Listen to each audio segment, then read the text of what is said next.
குருபியோ நமஹ ஹரிஹி ஓம். ஆன்மீக மித்ரா நேயர்களை அன்புடன் வரவேற்கிறேன். இந்த பதிவில் கரணம் என்கிற ஒரு தலைப்பினை எடுத்துக்கொண்டு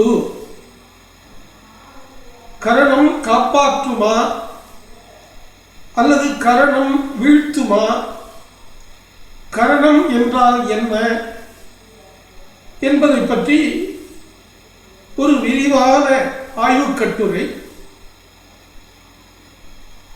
கரணம் தப்பினா மரணம்னு ஒரு பழமொழி இருக்கு, கேள்விப்பட்டிருக்கீங்களா? நம்ம என்ன நினைக்கிறோம், கரணம் அப்படின்னா குட்டி கரணம் அல்லது தோப்பு கரணம் அப்படின்னு நாம நினைச்சுட்டு இருக்கோம். அடியேன் சின்ன வயசுல தாத்தா வீட்டில் வளர்ந்த போது தாத்தாவுக்கு நிறைய ஏக்கரா வயல் இருந்தது. அந்த வயலை அறுத்து போரடித்து அந்த கதிர்கள் நீக்கிய வைக்க புல்லை பெரிய பெரிய குவியலா குமிச்சு வைப்பாங்க. அது ஒரு 3-4 ஆள் உயரம் இருக்கும். நாங்கெல்லாம் அதுல ஏறி விளையாடுவோம், குட்டிக்காரணம் போடுவோம், சறுக்கல் விளையாடுவோம். அப்படி ஒரு தடவை விளையாண்டு தாடை கிழிஞ்சு விட்டு, அப்ப எனக்கு சுமார் ஒரு 8 வயசு இருக்கும். குட்டிக்கரணத்தை பத்தி இங்க சொல்லல. விநாயகர் கோவிலுக்கு போனாலோ அந்த காலத்துல ஸ்கூல்ல தப்பு பண்ணினாலோ வாத்தியாரும் பெரியவங்களும் இப்படி காலை பிடிச்சுக்கிட்டு தோப்பு கரணம் போட சொல்லுவாங்க. நிறைய போட்டிருக்கேன், அதை சொல்லல. பஞ்சாங்கத்தை எடுத்து பார்த்தீங்கன்னா தெரியும், கரணம் அப்படின்னு இருக்கும். தினம், திதி, நட்சத்திரம், யோகம், கரணம், இந்த 5ம் சேர்ந்ததுதான் பஞ்ச அங்கம். பஞ்சாங்கம் 5 அங்கங்களை கொண்டதுனாலே அதுக்கு பஞ்சாங்கம்னு பேர். தினம்னா கிழமை, திதினா வளர்பிறை, தேய்பிறை, 15-15-30 திதிகள். நட்சத்திரம்னா 27 நட்சத்திரம். யோகங்கள்னா 27 யோகங்கள். அதனால கரணம் அப்படின்னு ஒண்ணு இருக்கு. அதுக்கு நேரா பார்த்தீங்கன்னா இன்னைக்கு என்ன கரணம்? பவகரணமா, பாலவ கரணமா, தைத்துளை கரணமா, கரசை கரணமா, கௌலவ கரணமான்னு போட்டிருப்பான். மொத்தம் 11 கரணங்கள் இருக்கின்றன. அந்த 11 கரணங்கள்ல முதல் 5ம் மிகவும் புனிதமானவை. மற்ற 6ம் சாதாரணமானவை. பவம், பாலவம், கௌலவம், தைத்துலம், கரசை என்று 5 வரிசையா வரும். அதற்கு பிறகு வணிசை, பத்திரை, சகுனி, சதுஷ்பாதம், நாகவம், கிம்ஸ்துக்னம் அப்படின்னு ஒரு 6 கரணங்கள் வரும். கரணம்னா என்ன? செய்கை. பியூர் லிட்ரேச்சர் டெஃபினேஷன் என்ன அப்படின்னா, தமிழ்ல கரணம் அப்படிங்கிறது சம்ஸ்கிருத வார்த்தை. அது தமிழிலும் வழக்கு சொல்லாக வந்திருக்கிறது. ஆனால் கரணம் கரணம் அப்படின்னு சொன்னா செய்கை அப்படின்னு பேர். அல்லது இயக்குதல், இயக்கம். ஒன்றை இயக்குவதற்கும் கரணம்னு பேரு. ஒரு செயல் செய்கையாக நடப்பதற்கும் கரணம்னு பேர். இப்ப புரிஞ்சுதா? கரணம் என்றால் இயக்குவது, இயக்கம் அல்லது செய்கை, செய்வது. இந்த கரணம் ஒவ்வொரு திதியும் சரி பாதியாக பாதி பாகம். இப்போ உதாரணத்துக்கு 3ஆம் பிறை துதியைன்னு எடுத்துப்போம். அந்த துதியை திதியிலே பாதி கரணம் ஒன்னா இருக்கும், மீதி பாதி வேறு கரணமா இருக்கும். இதெல்லாம் ஜோதிட கணக்கு. 2 கரணம் சேர்ந்தது ஒரு திதின்னு வச்சுக்கலாம். இதுல தியாஜ்யம் கழிக்கணும், நிறைய விஷயங்கள் இருக்கு. அடுத்தது மிக முக்கியமான விஷயம், பொதுவா 7 4 11 ஒரு கணக்கு சொல்லியிருக்கா.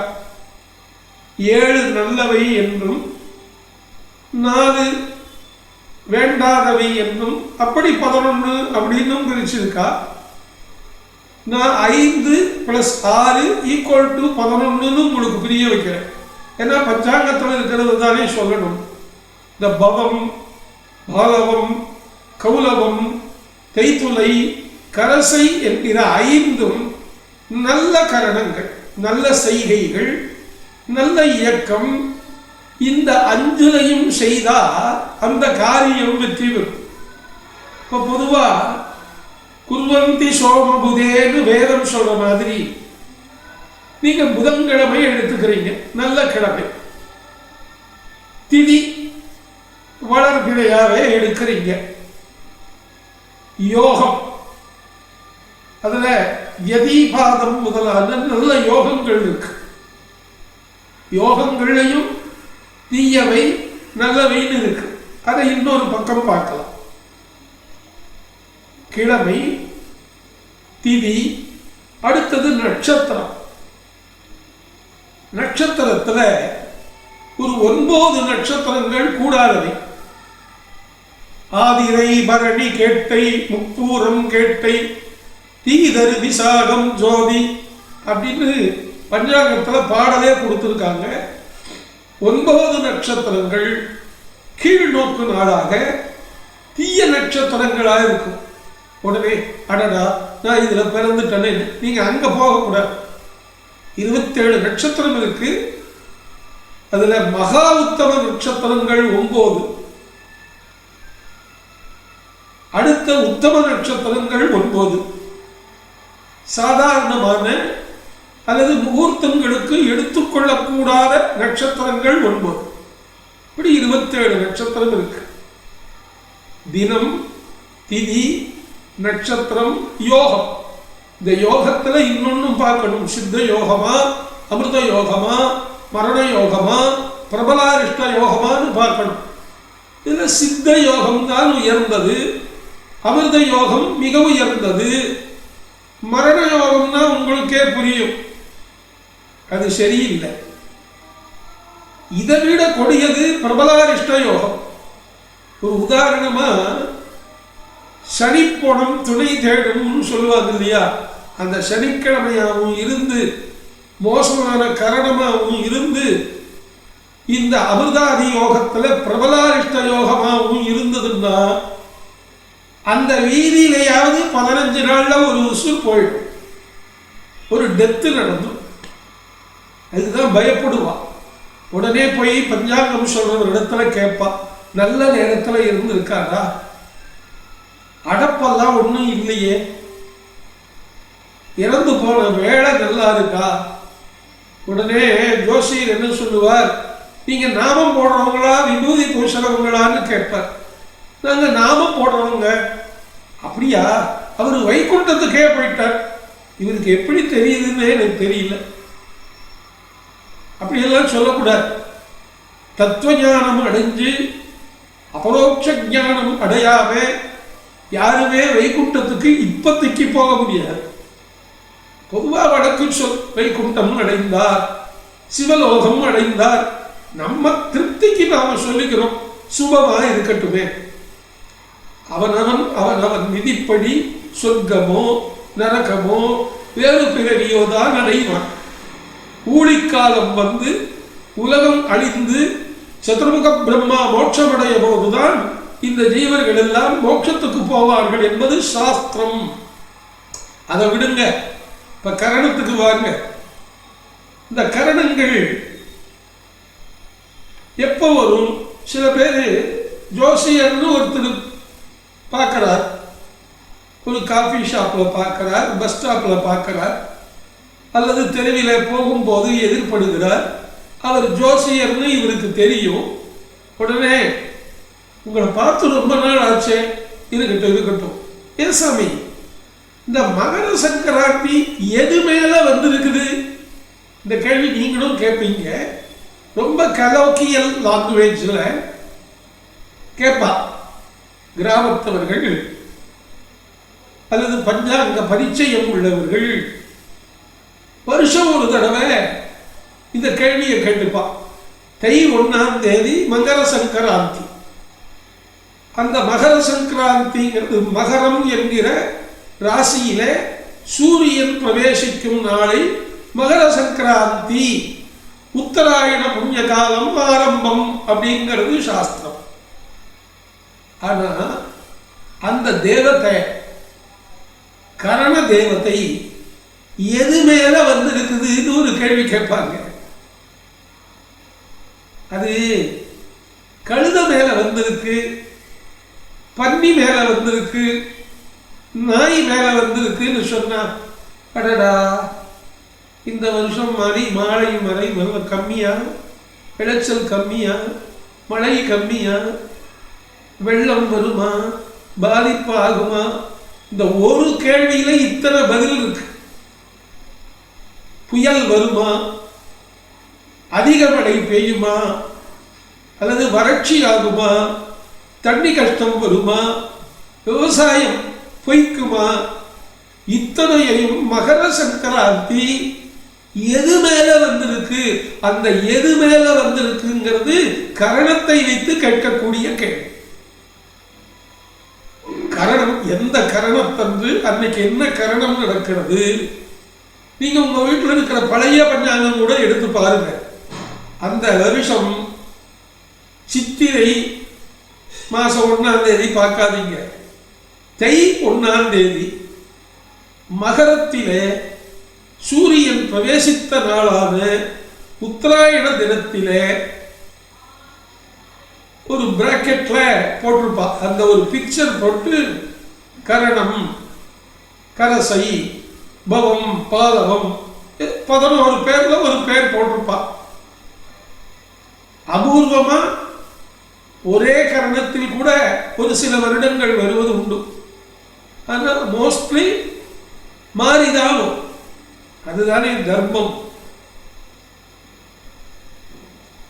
360 நாள் அல்லது 365 நாள் என்று சொல்லக்கூடிய ஒரு வருடத்தில 30 நாட்கள் திதி, வளர்பிறை 15, தேய்பிறை 15, 3 12 336 360 நாள்.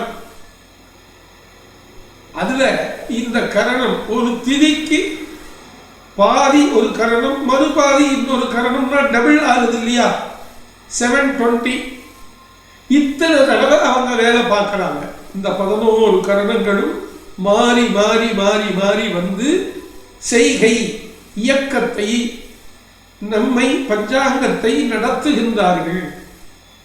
பிடி நீங்க கிழமைய சுலபமா, சாமி இன்னைக்கு செவ்வாய்க்கிழமை, செவ்வாய் வெறும் வாயும்பாங்க, வேண்டாம் சாமி ரொம்ப புத்திசாலி நீங்க.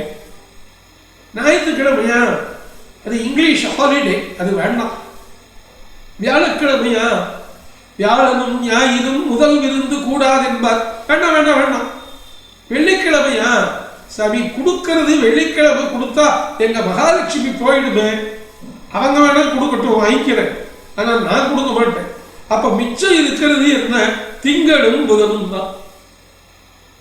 அதே மாதிரிதான் திதியில பாட்டிமை ஆகாது, அஷ்டமி ஆகாது, நவமி ஆகாது, சதுர்தசி ஆகாது, அமாவாசை பௌர்ணமி ஆகாதுன்னு மாசத்துல ஒரு 15 நாளை நாமே விலக்கி வச்சிருக்கோம், விலக்கி இருக்கோம். சரி, நட்சத்திரம் 27ல 9 விலைக்கு 18 வச்சிருக்கோம். யோகங்கள் 27ல 15 எடுத்துக்கிட்டு இருக்கோம், 12 விட்டுட்டோம். இப்ப கரணத்துல 11ல 5 எடுத்து கொண்டு இருக்கிறோம், 6 விட்டு விட்டோம். இத்தனையும் கரெக்டா வரணும். தினம், திதி, நட்சத்திரம், யோகம், கரணம், இந்த 5ம் வில்லி பாரதத்திலே யமதர்மனே தர்மராஜாவாக பிறந்த போது ஒரு பாடலை வில்லிபுத்தூர் ஆழ்வார் பதிவு செய்திருக்கிறார் வில்லி பாரதத்திலே. தினம், திதி, வாரம், கரணம், யோகம், நவமென வழங்கும் கோளும் நன்னிலை நின்ற போதில் அவதியை காக்கின்ற ஒரு மைந்தன் பிறந்தான் தருமனே என்று கேட்டை நட்சத்திரத்திலே தருமன் அவதாரம் செய்ததை வடமொழியில் வியாசர் எழுதியதை தமிழிலே வில்லிபுத்தூரார் மிக அழகா பதிவு செய்திருக்கிறார். அந்த 5 நல்லா இருந்ததும் தர்மராஜா பிறக்கிற போது. ஒரு வருஷம் கழிச்சு துரியோதனன் பிறக்கிற போது இந்த 5மே நல்லா இல்லை. 15 நாளிகை கழிச்சு இந்த 5மே நல்லா இருந்த போது பீமசேனன் பிறந்தான். இதுதான் மகாபாரதம். இதெல்லாம் நீங்க ஏதோ ஒரு கதை விடுறார் அப்படிம்பீங்க. கதையெல்லாம் விடல, சாட்சி இருக்கிறது, பிரமாணங்கள் இருக்கின்றன, ஆதாரங்கள் உள்ளன. சரியா? இப்போ உங்க வெற்றிக்கான ஒரு ரகசியத்தை இந்த பதிவில் சொல்ல போறேன். கொஞ்சம் ஸ்கிப் பண்ணாம பாருங்க. நம்ம ஆளுங்களுக்கெல்லாம் என்டர்டைன்மெண்டா தான் இந்த யூடியூபை பயன்படுத்துறாலே முடிய, சிலர் தான் நாலேஜபிளா இருந்து அதை கிரகிச்சுண்டு அதை நோட்ஸ் எடுத்துண்டு பயன்படுத்திக்கிறா வாழ்க்கையில். அது ரொம்ப முக்கியம். இந்த கரணத்தை பெரியவர்கள் என்ன சொல்லுகிறார்கள் என்றால், ஒரு ஜாதகத்தின் பாதுகாவலன் என்று சொல்லுகிறார்கள். ஒரு ஜாதகர் இருக்க, இப்போ இந்த ஒளி நாடாவை பார்த்து கொண்டிருக்கிற நீங்களே வச்சுக்கலாம். உங்க ஜாதகத்தின் பாதுகாவலர் யார் என்றால் கரணம். நீங்க என்ன கரணத்தில் பிறந்திருக்கிறீர்களோ அவர் தான் உங்களை நடத்துவர். அது உத்தமமான 5ஆ இருக்கட்டும், உத்தமம் இல்லாத 6ஆ இருக்கட்டும், அதை பத்தி நீங்க கவலைப்பட வேண்டாம். 11 கரணத்தில் எந்த கரணத்தில் நீங்க பிறந்திருக்கீங்கன்னு உடனே உங்க ஜாதக நோட்டை எடுத்து பாருங்க. இந்த கம்ப்யூட்டர் பிரிண்ட் அவுட்ல எல்லாம் அது சில இதில் வராது, சில சாஃப்ட்வேர்ல சில ஆப்ல வராது. ஆதி காலத்திலிருந்து பஞ்சாங்கத்துல இருக்கும். கைப்பட ஜாதகம் எழுதுறதுல கரணம் எழுதப்பட்டிருக்கும். கரணம் எழுதாமல் ஜாதகம் எழுத மாட்டார்கள். சரியா? ஒரு பிரமாணம் சொல்லுகின்றேன். உங்க பாதுகாவலர் யார்? நீங்கள் எந்த கரணத்தில் பிறந்தீர்களோ அந்த கரண நாயகர் தான் உங்கள் பாதுகாவலர். இப்போ ஒவ்வொரு கரணமா சொல்லி அந்த கரணத்தினுடைய வாகனம் மிருகத்தையும் சொல்லி அந்த தேவதையையும் சொல்றேன். உங்க கரணத்துக்குரிய தேவதையை நீங்க வழிபட்டா 100% வெற்றி நிச்சயம். 100%. உங்க கரணத்தை, உங்க ஜாதகத்தை எடுத்து நீங்கள் எந்த கரணத்தில் பிறந்திருக்கிறீர்கள் பார்த்துக்கிட்டு இப்ப நான் சொல்றத இண்டெக்ஸ்ல எழுதி நீங்க பார்க்கலாம். இப்போ அதை நான் பார்த்து படிக்கின்றேன். இப்ப பவம் அப்படிங்கிற கரணமா, அதற்குரியது சிங்கம். சிங்கம்னாலே யார நினைப்பு வரணும்? நரசிம்ம சுவாமி. அது எந்த ஊர் கோவிலா இருந்தாலும், அல்லது நீங்கள் சித்திரப்படம் வைத்துக் கொண்டாலும் விக்கிரகம் வைத்துக் கொண்டாலும் சரி, கோவிலுக்கு போவதாக இருந்தால் ஸ்ரீ நரசிம்ம சுவாமியை பவகரணத்திலே பிறந்தவர் வழிபட வேண்டும். அடுத்தது பாலவம். பாலவம் என்பது புலியை குறிக்கும் வாகனம், புலி வாகனம். அந்த புலி வாகனத்தில் வருகிறவர் யார்? ஐயப்பன். நம்ம தமிழ்நாட்டை பொறுத்தளவில் உடனடியா நமக்கு ஞாபகம் வருவது ஐயப்பனை. அடுத்தது கௌலவம் என்கிற ஒரு கரணம், அது நல்ல கரணம். அதற்கு வாகனம் பன்றி. பகவான் ஸ்ரீமன் நாராயணன் அவதாரம் பண்ணினது தெரியுமா? பூவராக சுவாமி, மண் காத்த கடவுள். பூமிநாத சுவாமின்னு தமிழ்ல சொல்லுவா. பூவராக சுவாமி, ஆதிவராக, பூவராக, நீலவராக, ஸ்வேதவராக, யஜ்ஞவராகன்னு நிறைய 5 ரூபங்கள் வராக சுவாமி. பன்றி அவதாரம். விசேஷமா சொல்லணும்னா தமிழ்நாட்டில் சிதம்பரத்துக்கு பக்கத்துல ஸ்ரீமுஷ்ணம் அப்படிங்கிற ஊர் இருக்கு. அங்கே கருவறையே வராக அவதார மூர்த்தி தான். திருச்சியில ஒரு கோயில் இருக்கு, பூமிநாத பெருமாள். அடுத்தது தைத்துலம். தைத்துல கரணத்துக்கு வாகனம் கழுதை. அதற்கு ஜேஷ்டாதேவி சிவாலயங்கள்ல குபேர மூலையில மகாலட்சுமிக்கு கீழே பிரதிஷ்டை பண்ணியிருப்பா ஜேஷ்டாதேவின்னு. ஆனால் அதை விட லக்ஷ்மியோடு கூட உட்கார்ந்திருக்கிற, மடியில லக்ஷ்மியை வைத்து கொண்டிருக்கிற பெருமாளை வணங்குவது மிகவும் விசேஷம். அமர்ந்த நிலையில மகாலட்சுமி தாயாரை மடி மீது அமர்த்தி கொண்ட பெருமாளை வழிபடுவது மிக சாலச் சிறந்தது. அடுத்தது கரசை. கரசைங்கிற கரணத்துக்கு வாகனம் யானை. யானைன்னு என்ன சாமி ஞாபகம் வரணும்? விநாயகன். விநாயகனே வெவ்வினையை வேறறுக்க வல்லான், விநாயகனே வேட்கை தணிவிப்பான், விநாயகனே விண்ணுக்கும் மண்ணிற்கும் நாதனுமாம், தன்மகினார் பணிமின் கவிந்து. விநாயகனை வழிபடணும். பிள்ளையார்பட்டி கற்பக விநாயகர், பாண்டிச்சேரியிலே மணக்குள விநாயகர், திருச்சியிலே மலைக்கோட்டை விநாயகர், நிறைய விநாயகர் இருக்கு. பெரிய பெரிய விநாயகர் இருக்கக்கூடிய க்ஷேத்திரங்கள் நிறைய இருக்கு. கற்பக விநாயகர், இப்படி நிறைய விநாயகரை வழிபட வேண்டும். அடுத்தது வரிசை என்கிற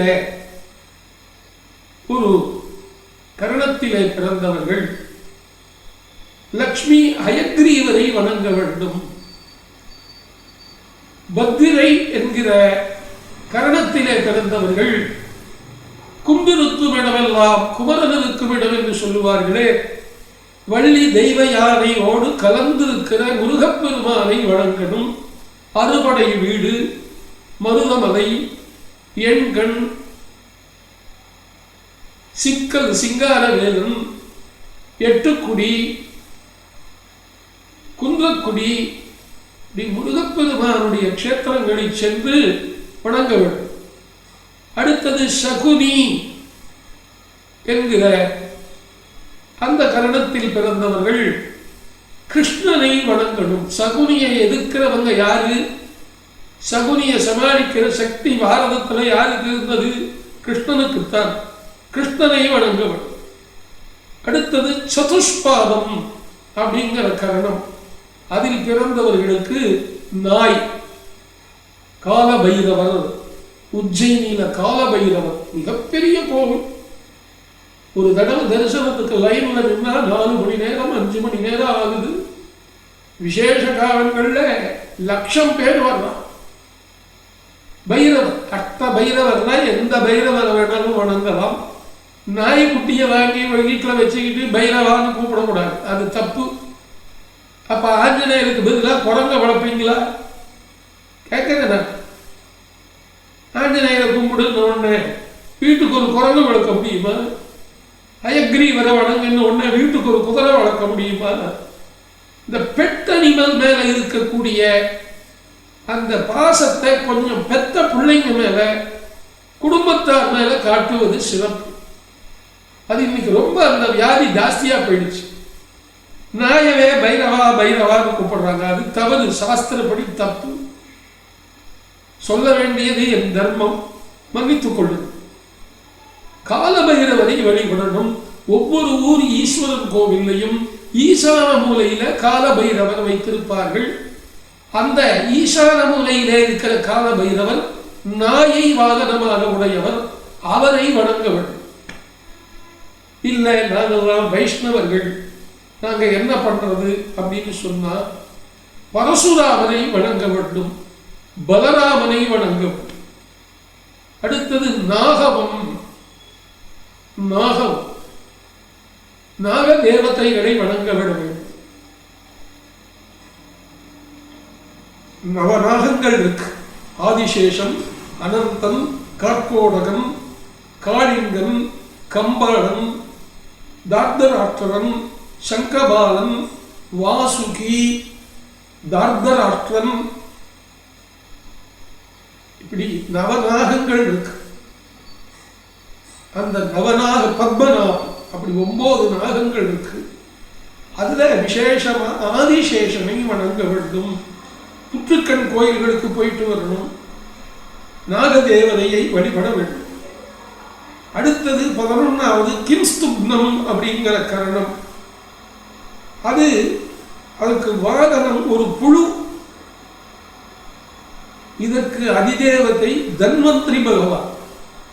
கிம்ஸ்துப்னல் கரணத்துல பிறந்தவங்களுக்கு கொஞ்சம் ரோக உபாதை அதிகமா இருக்கும், கடன் நிறைய இருக்கும்.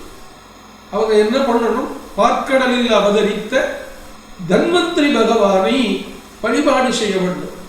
இப்படி 11 கரணத்தில் பிறந்தவர்கள் நீங்க எந்த தெய்வத்தை வழிபட்டாலும் அருள் கிடைப்பது உண்மை. ஆனால் உங்கள் கரணத்துக்குரிய தேவதை நீங்க நெட்ல போட்டு பார்த்தீங்கன்னா நிறைய பேர் இதை பத்தி பேசலாம். நான் ஏன் விட்டு வைக்க வேண்டும்? நானும் சொல்லிவிட்டேன். இந்த 11 கரணத்திலே நீங்கள் எந்த கரணத்தில் பிறந்திருக்கிறீர்களோ உங்கள் கரணத்துக்குரிய தேவதையை உங்களால் கண்டுபிடிக்க முடியல, நினைவு வச்சுக்க முடியலன்னா உங்கள் வீட்டுக்கு அருகிலே இருக்கிற ஜோதிடரை கண்டு நான் எந்த கரணத்தில் பிறந்திருக்கிறேன்னு சொல்லுங்க. ஏன் கேட்கறீங்கன்னு கேட்பாங்க. அந்த கரணத்துக்குரிய தெய்வம் சொல்லுங்கன்னு கேளுங்க, சொல்லுவாங்க. அந்த தெய்வத்தை உபாசனை பண்ணுங்க. தொடர் வழிபாடு.